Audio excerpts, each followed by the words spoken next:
సమాజంలో ఇప్పుడున్నటువంటి పరిస్థితుల్లో మనం చేసినటువంటి మంచిని మనం ఖచ్చితంగా చెప్పుకొని తీరాలి. చెప్పుకోలేకపోతే ఎందుకులే ఏముంది మనం చేసిన మంచిని ఎందుకు చెప్పుకోవాలి అనుకుంటే మనకు ఉండేటువంటి శత్రువులు మనం చేసిన మంచిని చెప్పకపోగా మన పైన తప్పుడు ప్రచారం చేసి మనను ప్రజలకు దూరం చేసేటువంటి అవకాశం ఉంటుంది. ఇప్పుడు ఆంధ్రప్రదేశ్లో జగన్మోహన్ రెడ్డి గారికి జరిగింది అదే.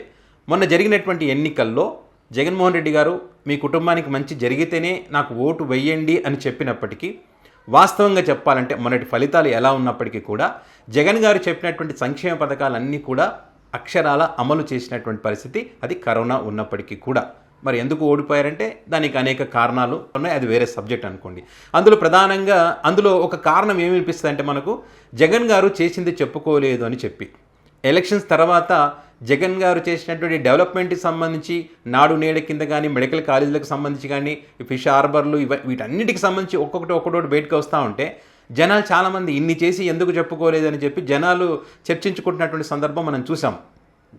కాబట్టి ఇప్పటికైనా జగన్మోహన్ రెడ్డి గారు గతాంది చెప్పకపోయినప్పటికీ కూడా ఇప్పుడు చేస్తున్నటువంటి మంచి అయినా ప్రజలకు చెప్పాల్సినటువంటి అవసరం ఉంది. ఎందుకంటే అటువైపు వాళ్ళు ₹1 సహాయం చేసి ₹10 ఖర్చు పెట్టి పబ్లిసిటీ చేసుకుంటున్నారు. మన మధ్య పవన్ కళ్యాణ్ గారు ఆ గిరిజన ప్రాంతాలకు చెప్పులు ఇచ్చారని చెప్పి ఒక రేంజ్లో చెప్పుకున్నారు. మరి అదే గిరిజన ప్రాంతాలకు జగన్మోహన్ రెడ్డి గారు చేసినటువంటి కృషికి సంబంధించి వీళ్ళు చెప్పుకోలేకపోయారు. అంటే తేడా తప్పు వీళ్ళేదే, వైసీపీ పార్టీదే తప్పు. ఇక్కడ చెప్పుకోకపోవడం, వీళ్ళు చెప్పుకుంటున్నారు. చిన్న సహాయాన్ని పెద్దగా చెప్పుకుంటున్నారు, వీళ్ళు పెద్ద సహాయాన్ని అసలు చెప్పుకోలేదన్నమాట. చెప్పకపోవడం వల్ల ప్రజలకు తెలియదు. అక్కడ ఎక్కడో శ్రీకాకుళం గిరిజన ప్రాంతంలో చేసినటువంటి మంచి ఇక్కడ మిగతా ప్రాంతాలకు తెలియదు కదా. వీళ్ళు ఏమనుకుంటారు, జగన్మోహన్ రెడ్డి ఏమి చేయలేదనేటువంటి ఆలోచన ఖచ్చితంగా వస్తుందన్నమాట.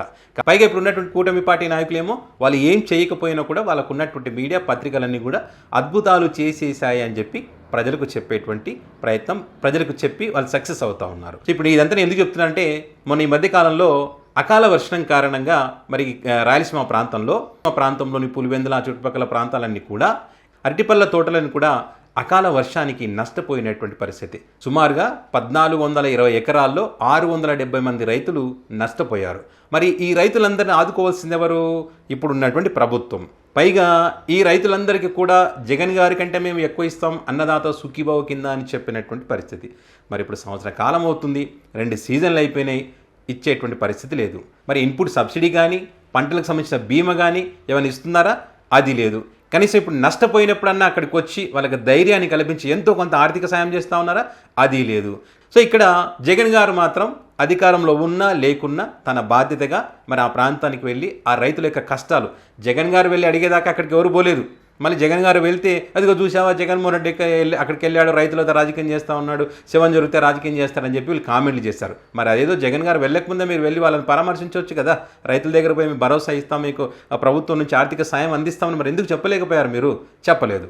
జగన్ గారు వెళ్ళారు, వాళ్ళకి అప్పుడే హామీ ఇచ్చారు.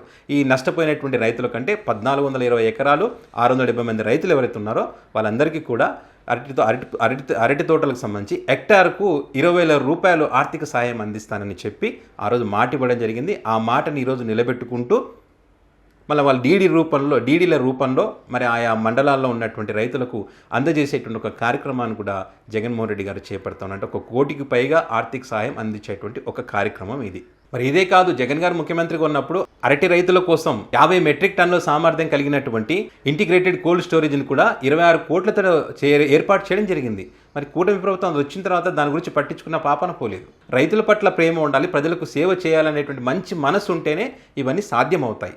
సో ఇట్లా జగన్ గారు చేసినటువంటి మంచికి సంబంధించి కనీసం ఇప్పటి నుంచి అయినా వైఎస్ఆర్ కాంగ్రెస్ పార్టీ శ్రేణులు కానీ సోషల్ మీడియా కానీ పత్రికలు కానీ, ఎందుకంటే సాక్షి పత్రిక ఒక్కొక్కసారి కొన్ని అంశాలను కవర్ చేయడంలో వెనక పెడతా ఉంది.